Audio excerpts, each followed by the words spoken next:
Hello, my name is Thomas. Welcome to British Culture, Albion Never Dies. Today, I'm absolutely delighted to have Dr. Stephen Parisian as my special guest, talking about his forthcoming book, Another Round, a post-war history of Britain in 12 strong drinks, coming from publisher August Books. We'll talk about class, age, gender as factors in British drinking culture, as well as the UK's ever-changing international outlook, the effect of marketing in shaping our trends in drinking. We even talk about the rise of zero alcohol drinks in Britain right towards the end. Dr. Stephen Parisian is a director of Compton Verney Museum and Gallery in Warwickshire, England, and a visiting fellow at Kellogg College, the University of Oxford, and the University of Warwick.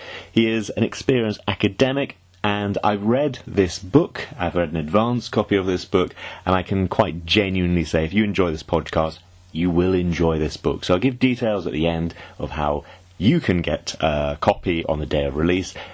But first, let's hear from the man himself.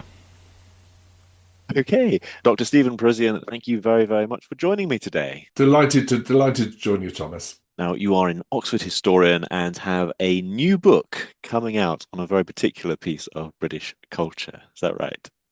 Absolutely.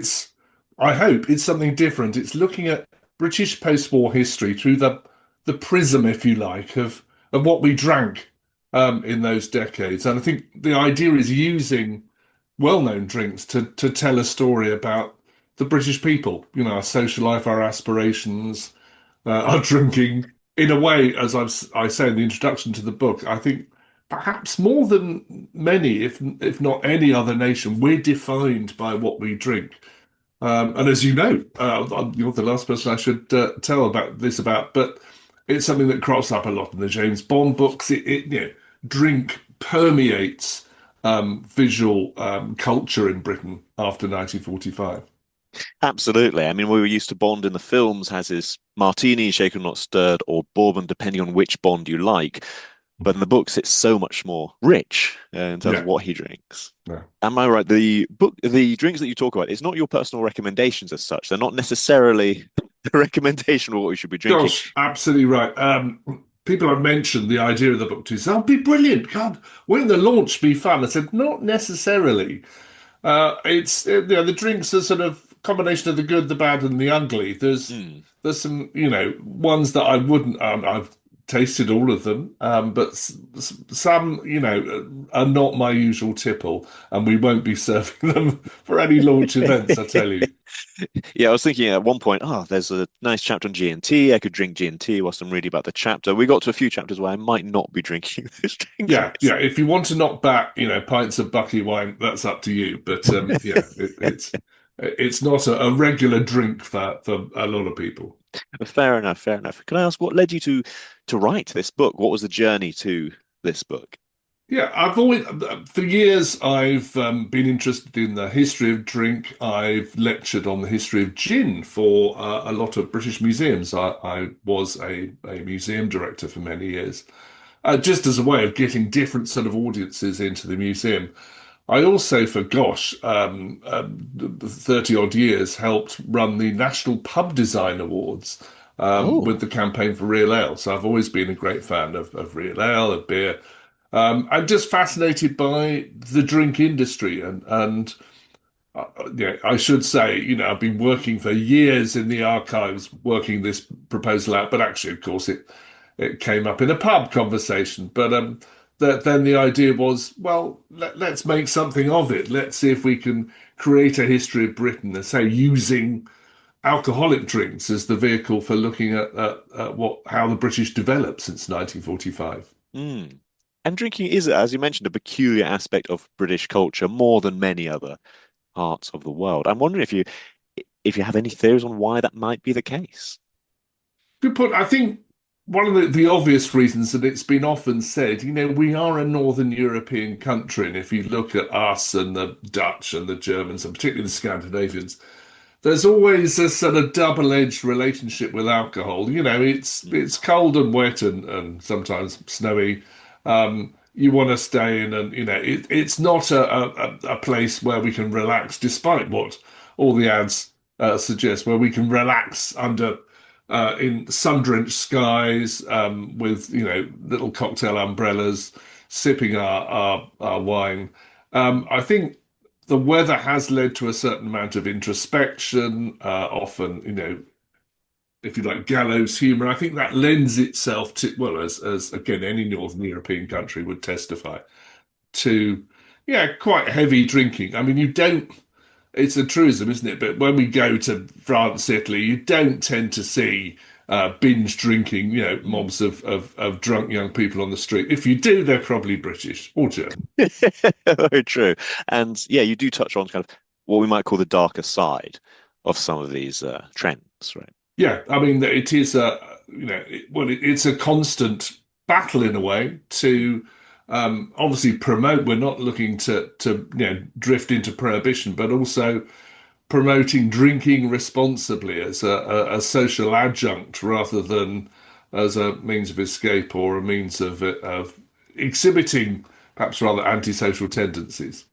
Absolutely. And a constant theme throughout the book is really the social side of drinking. It's something I notice around the world. British people have a very social attitude towards drinking. And it's something I'm sure you've found the same, Thomas. It's something when I've been abroad and particularly in countries where alcohol is not permitted, it's something you miss. You realize how much alcohol is a part of how we live and work. It's the, oh, well, let's Mm. talk about this over a drink in the pub after work. Well, many countries you can't do that, and that then those conversations go unsaid. So it is, although alcohol can be a dangerous weapon, it is also a really, really useful social lubricant safety valve. It's a way of getting us to relax. Mm. And it's part increasingly, this is one of the very exciting things in Britain at the moment. It is part of our cultural baggage. It's becoming more of our culture as we take greater pride in what we make in terms of food and drink. It's great to see British drinks now being celebrated in a way they weren't um, Mm. 30 years ago. Yeah, yeah, that made in the UK label Yeah. has become more and more important.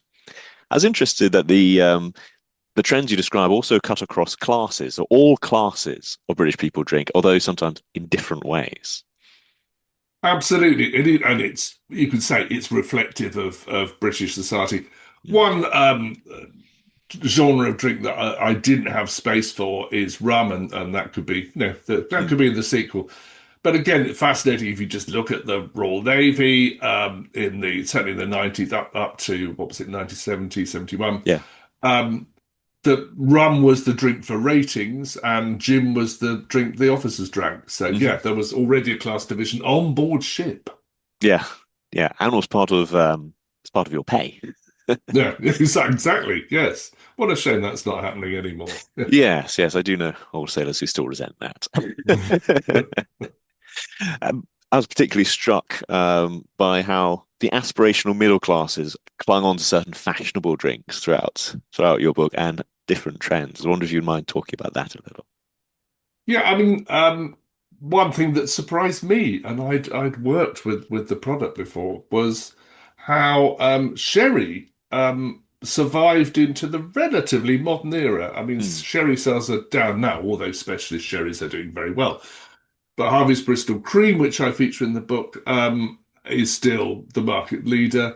Peak sherry, so the date at which we drank more sherry than ever in our history, and that's going back to the 18th, 19th centuries, was in 1979, which mm, I have to say surprised me. As you say, I think in an era of change, a lot of Britons like to hold on to um, touchstones like sherry, which we know is Spanish, but then not so much now. But then it's seen very much as a British drink, mm, and the same with gin and tonic, which of course is fundamentally British, both the gin and the tonic. Um, those survived, and I'm very pleased to say to be resuscitated in at the very end of the 20th century, early 21st. So they're now a bit more relevant to modern mores, and we're mm. starting to explore new variants, new types of sherry, new types of every drink that perhaps were ignored or discontinued in the last decades of the 20th. Yeah, it's interesting. I think gin and tonic was once seen as very British and colonial. Now it seems to have come back as a new wave. Absolutely. I mean, Jim Thomas is a great story, and it's one I've been lecturing on, as I say, for many years.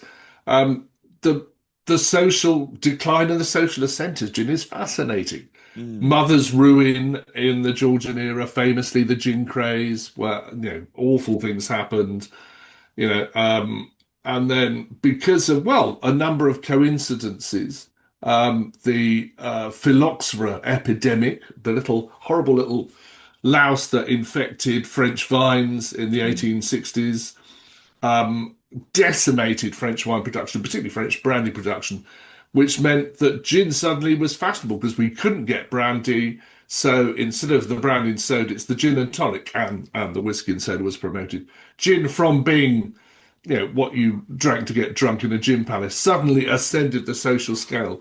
And yet you come to our period, the period of the book, where actually gin sales are declining Mm. because it is overly associated with empire, with old colonels, with Mm. little old ladies who think it's not alcoholic. So actually, it's only, as you say, right at the end of last century that the gin revolution happened, which was hugely welcome, amazing. Now you get some pubs where back bars are just full of lines and lines of different gins, which is brilliant. And we're now celebrating the diversity, the potential, the Britishness of gin in a way that in the 70s it was just there were just a couple of well-known brands and that was about it. So it's lovely to see that, that helter-skelter of fall Mm. and rise, which is particularly evident in gin. Yeah, there's a very generational aspect to this, right? So you don't want to be drinking the old man's drink if you're a young man, and vice versa, I Absolutely. think. And particularly in the 50s and 60s, when, as we all know, it's the rise of the white drink. That Mm. white drinks were seen to be cool, sophisticated, the sort of thing James Bond would drink. But interestingly, gin did not profit from that. Sales were going down while sales Mm. of white rum and indeed pale sherry were rising. So it's a very, while gin was declining, I thought, everyone thought, well, that's it's down and out. Well, no, it isn't, and now it's back and with a vengeance. I believe the Bond drinks his vodka martini instead of gin martini because Fleming was told on the advice of his doctor to try vodka instead of gin, and I keep wondering where can I find such a doctor? Exactly. Well, on the basis that it was healthier. Yeah, I think it'd be obviously, more yes. refined, I guess. Yeah. We all know people who, I drink vodka because no one can smell alcohol on my breath. Well, actually, that's not true. I have tried Earl Grey gin and tonic. Oh, how lovely. What a nice Yeah, idea. someone told me it's the two most colonial British things imaginable combined, and I was sipping this when I lived in Shenzhen. I could see Hong Kong, so I thought, well, as I'm looking out at Hong Oh, Kong, I should gosh. try this. But yes, I And was obviously, recommended. flavored gins are hugely in now. Yeah. Some of them getting a bit carried away, but there is that wonderful tradition of gin botanicals, which again, until 1988, no one talked about. No manufacturer talked about what was in their gin. Mm, absolutely. And we're talking about spirits, but obviously you have written about certainly one chapter on a beer. Um, There's a that's couple of most, beers, yeah, yeah. absolutely, and of course wine too. Mm, Um, and again, it was difficult to select the 12 that went forward, if you like, to the final. yeah. But really, it was on the basis that what did they tell us about the British of the time? So, Mm, and particularly, well, the first beer I look at is one that older listeners will remember. What is Red, or Red Barrel as it was in its earlier incarnation, which was a fascinating story of bigger is better, which then gets derailed, and mm. it's a story of the consumer revolutions of the 1970s when drinkers just said, "Oh, wait a minute, no, no, yeah, we're not going to be pushed around. We're not going to drink what you tell us to drink. We'll actually, and a massive revolution happened, and what is the product died, and indeed the brewery died. So it was a victory for Yes. consumers. So there's sometimes the rise and fall of these drinks. Guinness is the one that struck me as it's a very popular, well, Irish British drink. And I thought I'd look there. Yeah, I mean it's central to post-war Britain and well, stout in general, and Mm, Guinness as a brand in particular. But we look at the 90s when, of course, there was a time when Guinness was actually thinking of de-Irishing themselves because of Mm. all the IRA bombing. They really wanted to, and if you look at the ads of the time, brilliant ads, my goodness, but nothing Irish about them at all.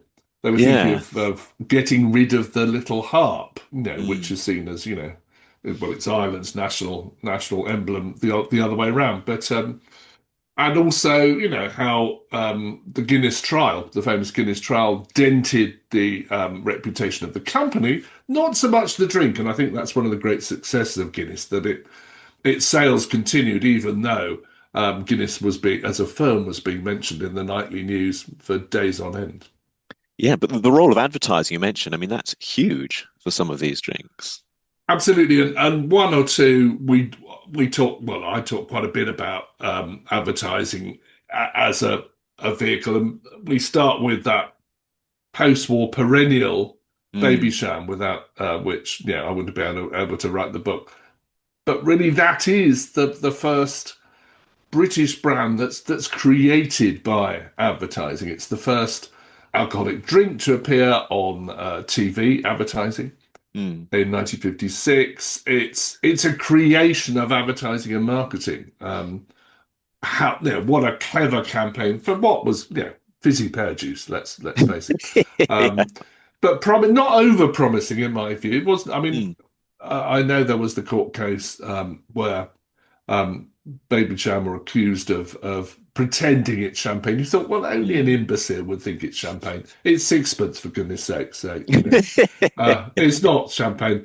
But it's a bit of fun. Mm. And another marketing first. It was the first drink in Britain to be really directed at the female market. Mm. Um, and as commentators at the time said, at last we've got a fashionable fun drink, which means that women can go into the pub. One, two, don't have to ask for port and lemon, which is often derided as the Edwardian tarts drink.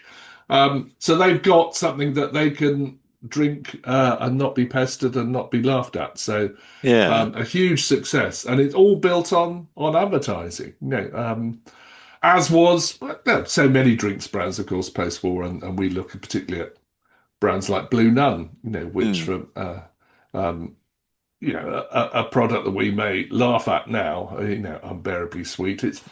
But it was the most popular wine in Britain in the 1970s, and that was built on a very clever set of marketing campaigns through the 70s, emphasizing its adaptability and the fact, and this is such a clever thing, isn't it? That it would appeal to families who didn't want to be caught out. You don't want, Mm. who were worried about having wine at dinner because guests would say, "Oh gosh, oh dear, you having that?" Yeah. Oh, so although we would say that now for Blue Nut, but very clever marketing. That don't worry, everyone will think, "Oh, this is a really impressive stuff."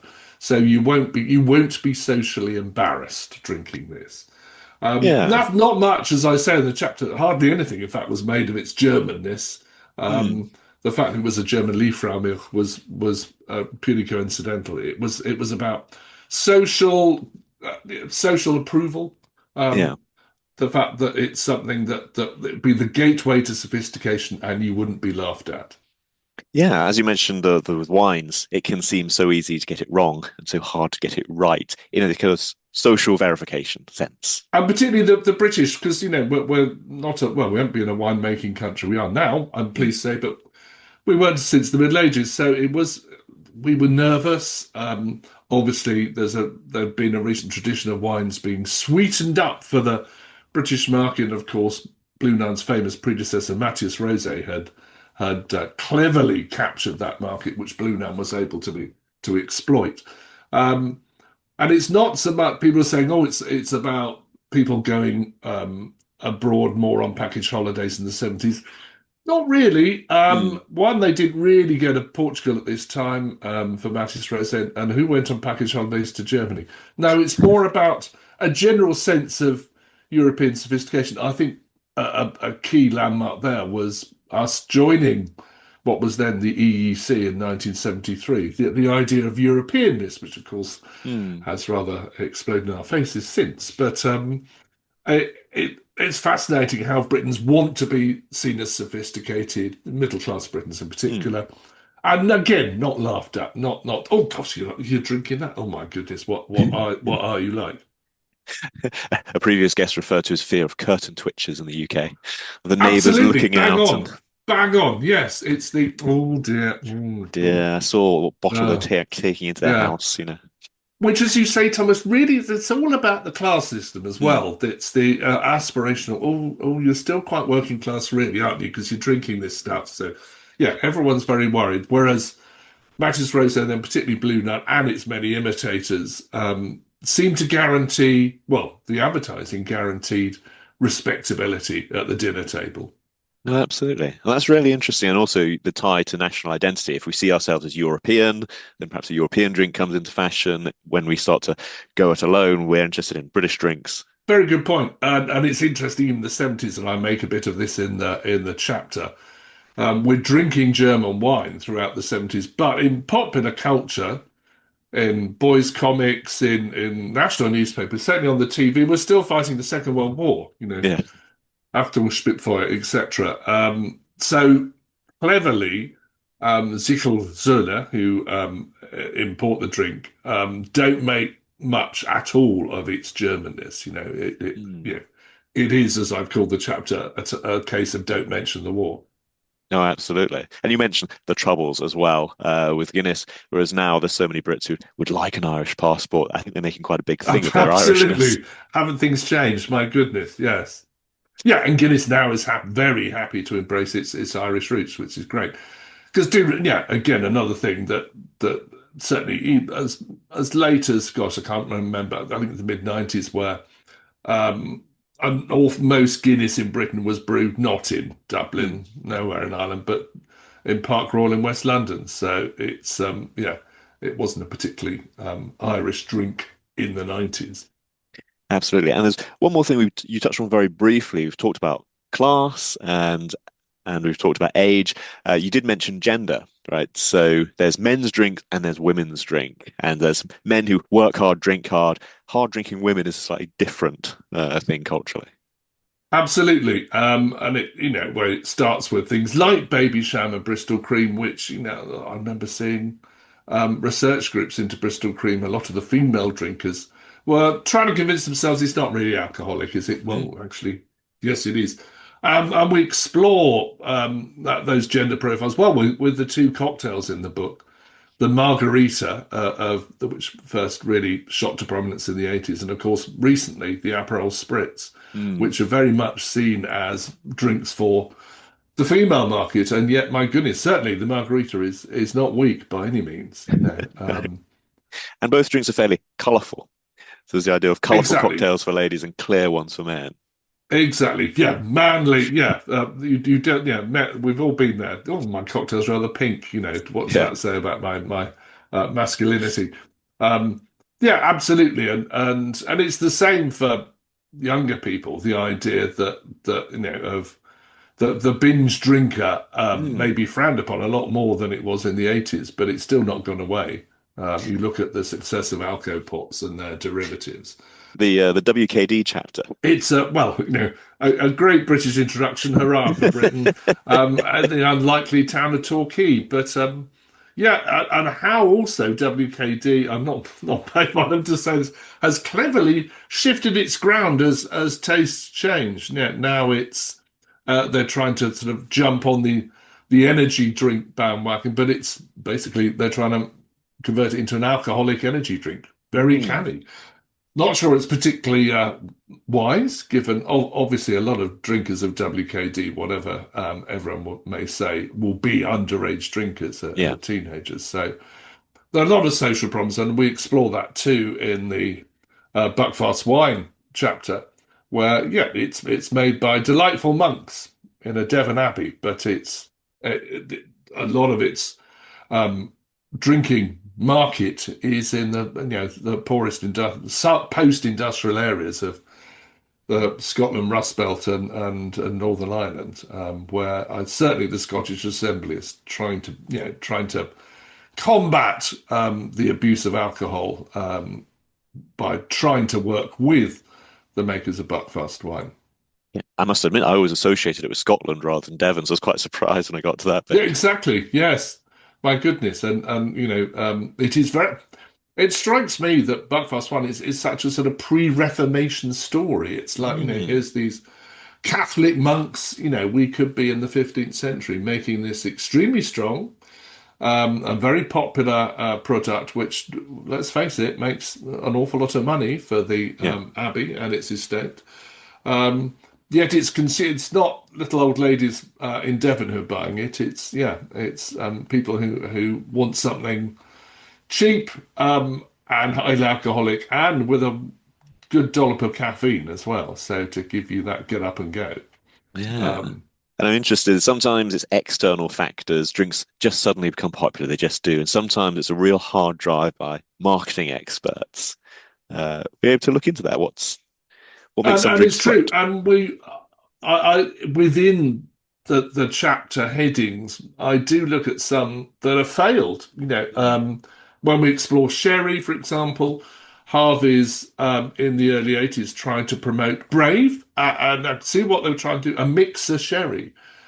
Sadly, that didn't taste very nice on its own, so that was a bit of a problem. But the idea that everything can be created by marketing. Mm. No, it can't. If it just doesn't work, if it doesn't taste very nice, um, Yeah, the it's not product gonna. needs to be decent.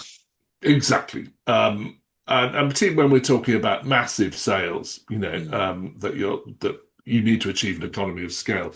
We're not talking about little tiny craft breweries here. Um, it needs to be popular, and there's lots of and the spin-offs that dear old Babysham tried, in the 60s. Things like Pony, which was, the don't know if any listeners remember the little drink with the big kick. It was sold Oh, in Babysham style little bottles. Basically, it was sweet sherry in little tiny bottles, but clever marketing, but didn't really catch on. No one really wanted to stash little tiny bottles of sherry in their handbags. you don't want to be stockpiling these things. Exactly. And can I ask, where do you see the drinks kind of market going now? You've been looking at this post-war. Where's it going? It is fascinating, and if you read the drinks press, which I do, you can easily go into lots of rabbit holes. Any journalist needs copy, and there's always oh no, gin's over. Um, the next big thing is, but often it's a lot of it is as the sky is falling stuff. It's not Mm. always as dramatic as they say. The rise of gin has been really impressive. I think that's going to continue. Everyone's always, or the drinks industry is always saying, "Oh, next it's the turn of rums," and certainly there is a modest renaissance in rum drinking, but it's not seen. It's rum in Britain is still seen more as a cocktail ingredient rather than something to be Mm. enjoyed on its own. So I think that may take a little time. Shame, because obviously historically we have big links with the West Indies, rum producers there. Whiskey is still going from strength to strength, and again, that's a rise and fall. That I explore malt whiskey in one chapter, which actually is Yes. quite a recent story. It even surprised me how recently the big distillers thought, "Oh, wait a minute, the malts that we put into the blends, we could actually market these on their own." We might say Mm. dirt now, but how clever! And of course, that's become a global phenomenon. I was recently in France and staying in a posh hotel for a wedding. The whole back bar was dominated not by brandy, not by Armagnac, not by any French drinks, but by British or Scotch whiskies. Oh. The French are one of the biggest consumers of whiskey per capita. There, young people in France wouldn't be seen dead drinking cognac, but they'll happily drink trendy Scotch whiskies. So, um, and the looking at the margarita as we do, people are now starting to drink tequila on its own. And again, the drinks industry often says, "Oh, either you get tequila's the next big thing, or no, it's blown it." Um, I think again, I can't see us really being a nation of tequila drinkers. Mm. I know tequila shots are popular in bars, but I think that whole, Central American, Mexican cultural background, it's really a North American phenomenon, I think, rather than us.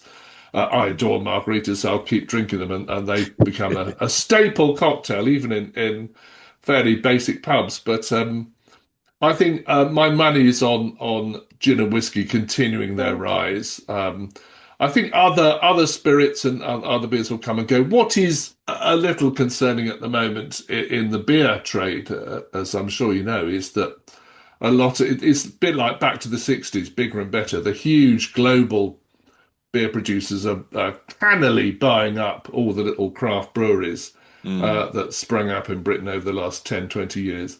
So often what you think you're just drinking a little local brew, but actually it's owned by Coors or Anheuser-Busch or someone.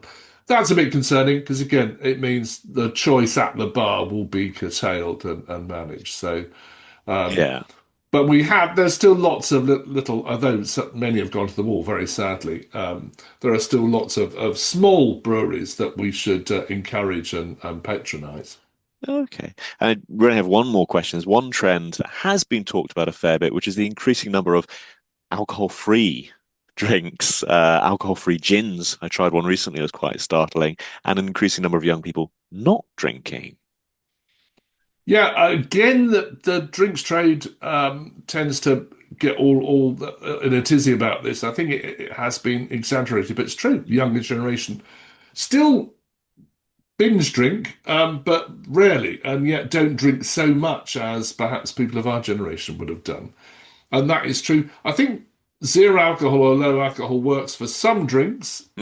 I would suggest controversially low alcohol or no alcohol wine is not a goer. I've yet to have anything that's drinkable. Whereas it does work well, certainly if they put the weight behind it for beers and, as you say, for gin. I haven't tried a no alcohol whiskey yet. There must be some, but No, I did think ask at a few sometimes bars out of curiosity, and none of them had it. They had a Tanqueray for gin, which is I'll say, quite a strange experience because it tastes so much like Tanqueray, but without the alcohol. Yeah, I think it's horses for courses. I think it'll fit some spirits and certainly some beers. But again, if you want a particular taste experience rather than I just want a gin, then I think you're probably going to stick to. I mean, at a time when we're more health conscious, of course, low alcohol products are going to be more important and a bigger slice of the market.